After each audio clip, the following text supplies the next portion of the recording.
This is the Garden Cinema Film Talk, presented by Michael Chambers and Abla Kandalaft. We chat with filmmakers, actors, producers, and film commentators about the art of film. We talk about the films they made, how they made them, and the ones they'd like to make.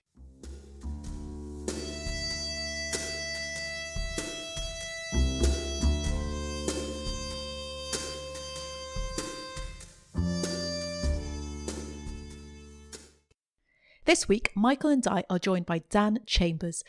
Dan is a producer and commissioner and is the co-founder and creative director of Blink Films. He was previously director of programs at Channel 5 and has decades of experience in making, producing and commissioning factual content. He's joined us to talk about the non-fiction format and documentaries in general. Thank you very much, Dan, for joining us. My pleasure. So can you tell us a bit more about what you're currently doing and a bit more about your background as a filmmaker, as a producer, and as a documentary commissioner as well? So I am one of the three creative directors at Blink Films. We're one of the bigger British factual production companies. And we make a whole range of shows from history and science and documentary. And we also do cooking and we're in most areas of factual programming. And so before then, I was both a commissioning editor at Channel 4 and Channel 5. And for 3 years, I was the head of programs at Channel 5. And before then, I was a director. And before that, an assistant producer. Thank you very much.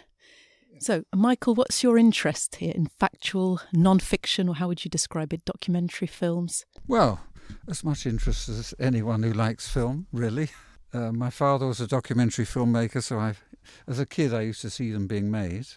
It's an interesting form of exposition, really, of what's going on. And the camera is an amazing machine for recording reality as it actually is. And so a documentary filmmaker has a wonderful piece of equipment at his disposal. Daniel can tell us about the various ways it's used and its strengths and weaknesses. What would you say its strengths are? Well, compared to movie making, it's easy and it's cheap and anyone can do it. You can make a documentary on your phone. And so the bar to entry for any documentary is really low. Yeah. That's both a strength and a weakness. It means that there's an awful lot of documentaries that get made, but many of them aren't very watchable. But it means that if someone wants to be a documentary maker, they don't necessarily have to go to film school and they don't have to have a vastly expensive camera. They can just get on and do it. Or they're in the right place at the right time. Yeah. Given the genre, wouldn't you say that a documentary falls under much more scrutiny than a work of fiction? Think about a work of non-fiction. There's such a vast range of things that it covers, from special factual shows at one end, where they are sometimes retrospective with talking heads and archive and telling stories that are in the past. And then on the other extreme, you've got events that are happening, actuality that's being filmed by the documentary maker, who really is just a fly on the wall, who's not shaping circumstances at all. They're just there filming things, and then their job is to try and take that material and from it craft something that accurately captures the situation as it's playing out.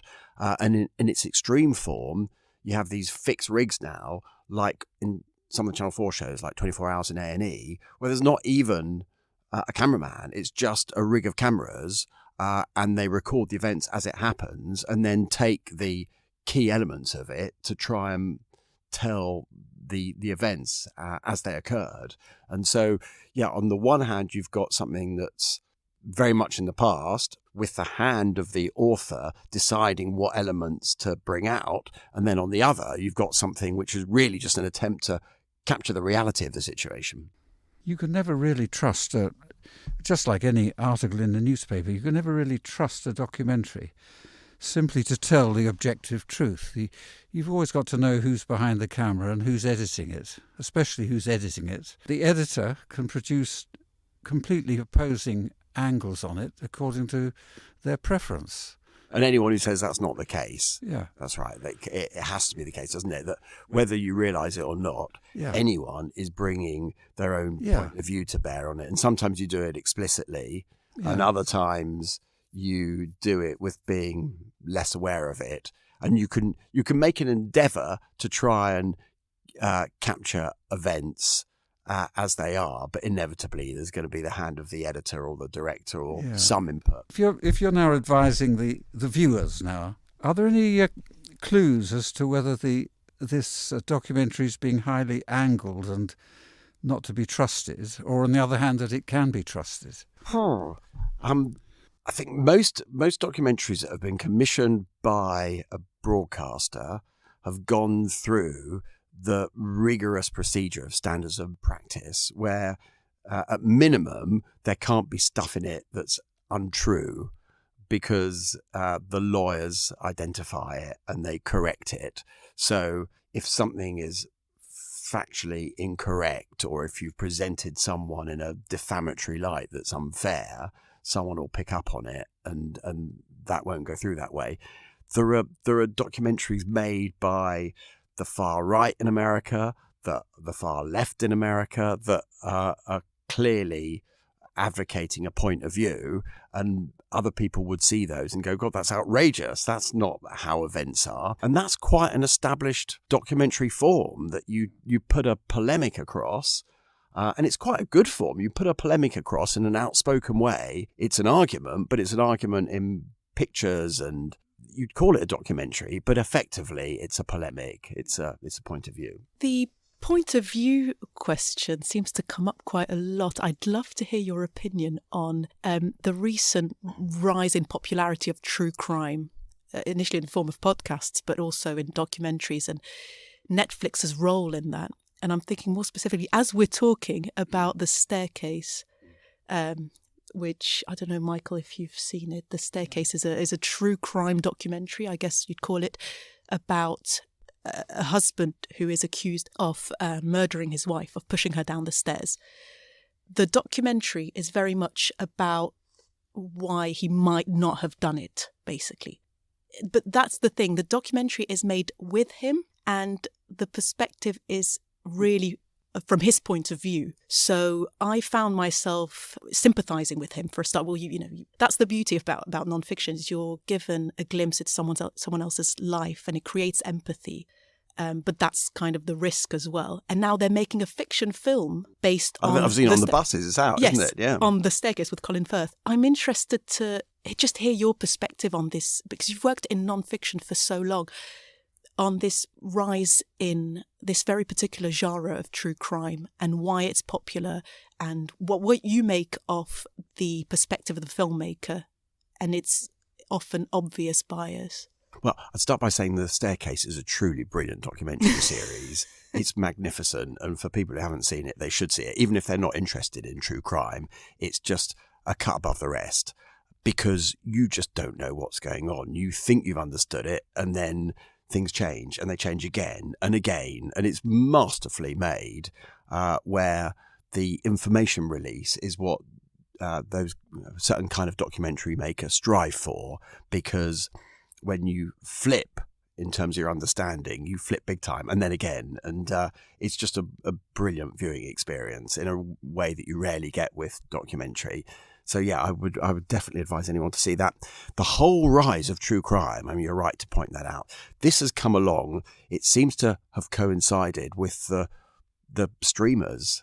The rise in true crime documentaries seem to basically have followed the pattern of Netflix rolling out, and then Amazon and all of the other streamers as well. And I imagine what it is for many, many years, drama basically has saturated the true crime genre, whether it's Law and Order or CSI or the British equivalents. So for so many years in US TV and in British broadcasting, you turn on the telly and somewhere to be found there's a crime procedural playing out, and we all got a bit fed up with them. And then Netflix came along with bags of cash, and they realised that they could take the very best true crime stories, give it to the best documentary makers, And rather than it just being fiction, you have real people talking about things that happen to them. And yeah, a lot of real crime is ghastly and awful, but the really good stories that have psychology and insight and twists make for really brilliant television in the hands of a good documentary maker. And so what Netflix found doing some of these early films was that there was a massive audience for them, and they were talked about, and people went back for more. And so they really created or had a big role in creating the genre. And then other people jumped on the bandwagon, and then terrestrial television jumped on the bandwagon too. And so when I go to America, and I was there week before last, when you meet with the networks, a lot of them are briefing out that they want crime now. And so it's spread from just the streamers across the board.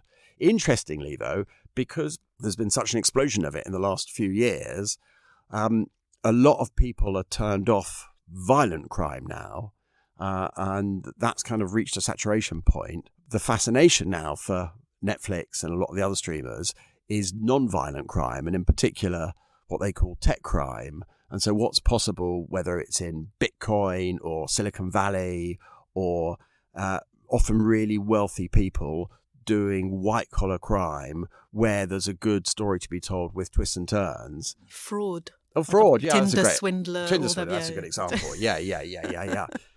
And you can see why people like it. I mean, look, this is going to sound a bit earlier than now, but if there's lots of it everywhere on terrestrial TV and on all the streamers, it kind of squeezes out other genres, and there is something slightly corrosive about it. Not any one of the shows, but just the sheer volume of it. At some level, you go, oh my God, give me something else that isn't just people killing each other or breaking the law. Well, in the past, the tradition of documentary was always that it's informative, educational, focusing on serious issues, and turning documentary into entertainment, which is it's wonderful for the audience, they can enjoy it, but it's getting away from the traditional role of documentary, which is to widen your knowledge of whatever it is, whether it's medicine or the way people live in Africa or wherever. It had a serious purpose, documentary, in the old days, but documentary as entertainment sweeps the board because it captures the audience. Whether that's a good thing, I suppose it's good entertainment, but one hopes that also people want to be educated, they want their understanding to be expanded and enriched and all the rest of it. Because otherwise documentary and drama really merge with each other, and everything's entertainment. Yeah, but that's it. When in the past you had 2 channels and then 3 channels and then 4 channels, and everything had to be curated by just a handful of individuals who could choose what the money was spent on, you could get figures like Lord Reith, who basically could determine what the criteria was for spending money on, whether it's drama or factual shows. And so you had public service television. Public service television only really works when there's a limited supply of the content. And as soon as you open up to the market, which has happened now, even though you get public service television being made, people don't come to it because actually you want to go to the things that are more grabby and entertaining. There's still a tiny minority of people who come to it, but the BBC doesn't get the 15 million people sitting down to watch a documentary like it did 20 years ago. A documentary does well now to get 1 million viewers. How do you feel about that? Do you feel your job's gradually devalued? I love entertaining television. Yeah. There are some areas of the old public service world that I miss, that public service television like the BBC and Channel 4 to an extent used to do science stories really well, Horizons and Equinox. It used to do business stories really well. And in the market, some of those shows that had more content, they still told really brilliant stories, but perhaps the area was a bit more niche. Those have been lost. And this huge wave of crime, whether it's violent crime or tech crime, has basically squeezed them out. Michael, what sorts of documentaries have had an impact on you? It's had the most impact? Gosh, I can't answer that, really. I'm just curious. I know. It's a good question. It's a good question. You've seen a lot of documentaries over the years, haven't you? It's not because you're not familiar with them. No. It's just struggling to find one that rises to the top of the Has pile. more impact than others. Well, I suppose. I mean, I'm 80 now, so my memory goes way back, and the biggest impact, of course, were these powerful documentaries about the war, either the war in the Second World War. These documentaries, I mean, you'll never forget them. When the army brought their army film units into the death camps when they were opened up, and the cameras went in and recorded it was unforgettable. Or the documentary makers who went into Vietnam when the war was going on. Wartime documentaries have a power quite unlike any other, and they attracted very good filmmakers. The Second World War was covered by brilliant filmmakers. Well, whenever you get injustice or horrors being committed, a documentary maker who tells the story accurately can say something powerful. So if I think back to when I was young and I was being drawn into documentary making, watching that famous film about someone on death row called 13 Days in May, I think it was called, and realising what the individual went for as they were sitting on death row, not knowing what was going to happen in their future, with a brilliant lawyer trying their best to get them off a crime that they almost certainly hadn't committed. And a film like that makes you realise the injustice of so many political systems, so many legal systems, and it makes you angry, and it makes you angry for good reason. And film can do that. It's if it shines a light on something where there's a terrible injustice being committed, people are more likely to act, to do something about it. And then, of course, there are the dramas made by filmmakers like Ken Loach, which begin to approach documentary-style filmmaking, using non-professional actors, dealing with subjects which a documentary filmmaker would cover, with the added drama of a story that they've written. So you get a slight merger there of the documentary and the drama. Yeah, and there is a merger, isn't there? Because those films are so often based on real life. They might not be one individual, but they're characters who are a combination of other characters whose predicaments are real, and they have a documentary quality because although it's not fly on the wall, it's a reflection of real life experience. Yeah. I'll tell you one little incident from running the cinema just in the last few weeks. There was a film released about that extraordinary sales technique used in Texas, where they get people to put themselves through 2 or 3 days of sheer horror, not sleeping, with their hands on the truck, trying to win it. The one who survived longest without taking his hands off the truck won it. And you got dozens of competitors wanting to, hard up, wanting a truck for 3 days' work, as it were, competing. And the documentary about it, called Hands on a Hard Body, was unforgettable, because it showed you these people really suffering and desperate to win this damn thing, and putting 3 days. They all went mad at the end, because 3 days without sleep affects the brain, and you do go mad. And in the end, they all ended up falling away.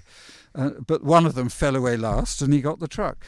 And then they made a film of it, the same thing, but they had actors doing it. And of course they wrote the script for the actors. They thought this would be even better than the documentary. This would be a really great film. And it failed totally, because you knew they were actors.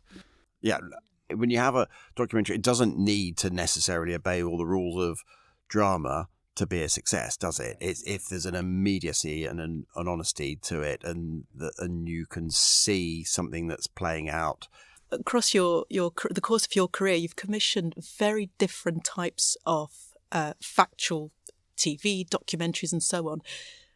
What was the common thread? What made a good story worth telling? Because some of them dealt with cooking, as you said. Some of them were serial killer documentaries, real life exploits, etc.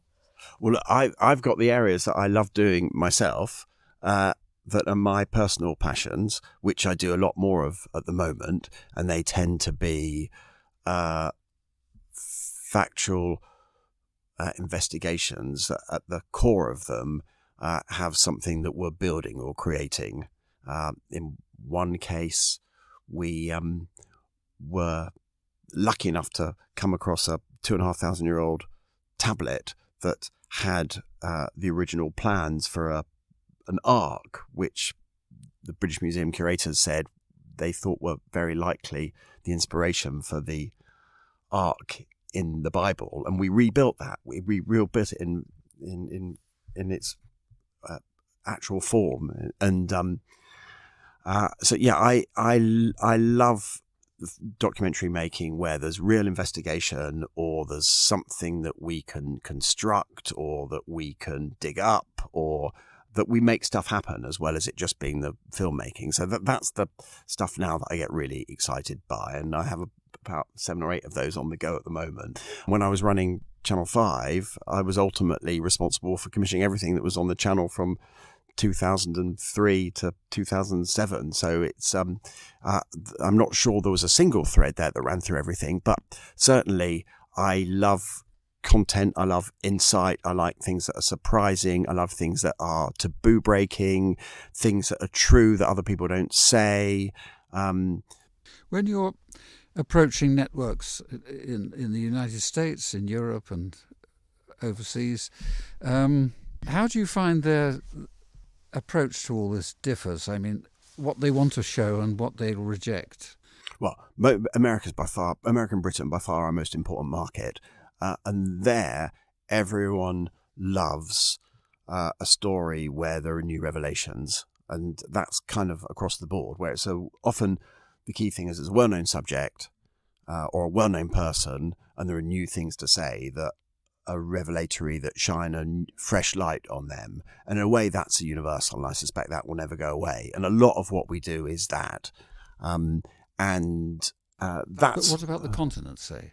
When we make shows where, say, France come in, there is a different kind of filmmaking in France. The filmmaker is much more important so often in French TV and French documentary cinema, where there might be long scenes of the filmmaker trying to figure something out, or sitting on an aeroplane waiting to go to the next location. It's a different kind of pacing where I suppose I come from a tradition where every second has got to count, has got to build to a bigger picture. There can't be any wastage in it.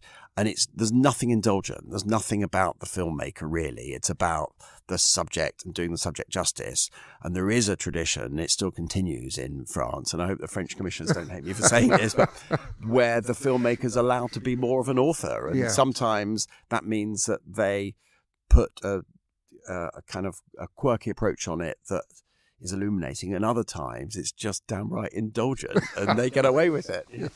Yes, well, French films are very French, aren't they?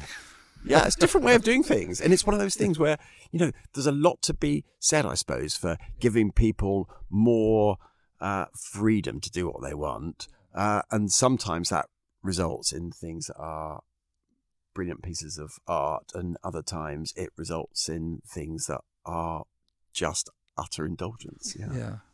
What advice would you give to a young filmmaker who's really keen on documentary and wants to make that their career, or at least to have a go at it? Well, it's kind of the opposite advice that I would give someone who wants to be a writer. People always say, if you're going to write what you know about. And that way you might stand a chance of finding something, finding an authentic voice. The thing with documentary making is you've got to choose a subject that is going to be interesting to other people. I know that's such a statement of the obvious, but so many documentaries aren't. And it doesn't have to be interesting to everyone. The great thing about documentary making, I suppose, is that it can be niche, and if it plays out to a global audience, that can still be a vast audience of people who come to it, but it's got to be appealing to someone. It can't just be appealing to you. You can write a novel and you can put your own insights into it, and those insights might actually be appealing enough to others for the novel to be a success. It's really rare with a documentary maker that happens. On the whole, the documentary subject has got to have intrinsic interest. And what sort of interest how would you describe that interest? Are you talking about a story or a It could be a story, it could be an individual, it could be a subject, but there's no point in going over things that we already know already. It can't be obvious. Documentaries generally need to say something or show something that is insightful or different, and I always think if you can't sum up what is different or interesting about the documentary just in a few sentences, it's probably not worth spending a load of time on it. You'd have to find something that was unique. Extremely I think. unique. Yeah. I was going to ask you what you thought of scripted reality and that genre. That's a whole other thing to talk about, isn't it? Scripted reality. It came out of reality television like Big Brother being such a success in the early noughties, and it was in about 2005 or 2006, I think the Americans started doing it first with, what was it called, Orange County. In Britain, we started doing things like The Only Way is Essex and Made in Chelsea, and then a whole slew of them. And you watch them forgetting that they're drama because they use all the rules of documentary making, and they do their best to make it look as if it is unscripted. Yeah. But that's part of the appeal. It gives it an immediacy because these are real people doing real things. It's not true to say it's entirely scripted. Often what happens, you've got the hand of the producer who knows the kinds of things that are playing out. They know that a couple are going to get it together or they're going to split up, and it's shaping it. It's making sure that they have those conversations on a boat on the Thames, or with where other things happen. They'll take real life and push it to the extreme. Yeah, and they're good at what they do. I mean, you watch those shows, and it's also getting the characters to both be themselves, but to be bigger versions of themselves, and be willing to do it, and to make all those compromises. You often think, oh my God, where's your pride? How can you do that? Yeah. So you've done a lot of producing and commissioning. Am I right to say that you've made films as well, as you're a filmmaker? I directed some films, but quite a long time ago. Yeah, we're going back 25 years when I was directing films, when I was in my 20s, and I made just a couple of factual films, and then I would have carried on doing that, but I became a commissioning editor at Channel 4, and then since then I've not made a single film. I've commissioned hundreds, probably thousands of hours. I've shaped hundreds. Would you like to do that? Yeah, I'd love to do that again. It's the best bit. It's the best bit. But it's one of those things, I'm one of the people running a company now, and we make probably, 50, 60, 70 hours a year. And there are other people who are better at actually being out there in the field and filming it and shaping it than I am. And the thing that I do now is help dream up the ideas and get them commissioned and help shape them and bring in the people. And so I have a hand in making lots of things, but I'm not the sole person. The crucial hand, the hand that will determine whether the film's going to succeed, however well made. Well, how do you think, looking ahead, what's the future for, as you call it, factual filmmaking? Well, the current frenzy of crime will probably run for several more years, I suspect. That we'll have 2 or 3 years now of tech crime, and then I don't know what the next area of crime will be, but at some point, like with all of these things, they get saturated, and maybe in 5 years' time people will go, I can't bear it, no more crime. and then another genre will come along. I don't know what that is. It's but there's always a new one, isn't there? There's been so many, you're right, very, very similar ones. A lot revolving around multi-level marketing, for example. Yeah, A lot Crypto of, Queen and yeah, that's right. It's but once all those stories have been told, and they've been told again and again and again, at some point I think the interest levels start to wane.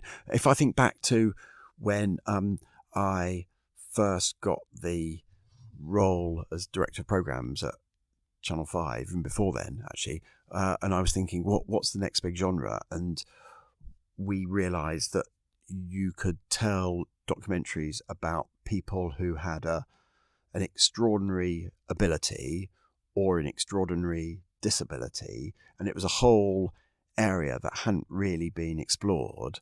My academic background was doing psychology, and I knew about so many of these really fascinating case studies from psychology, and they'd never made their way onto television.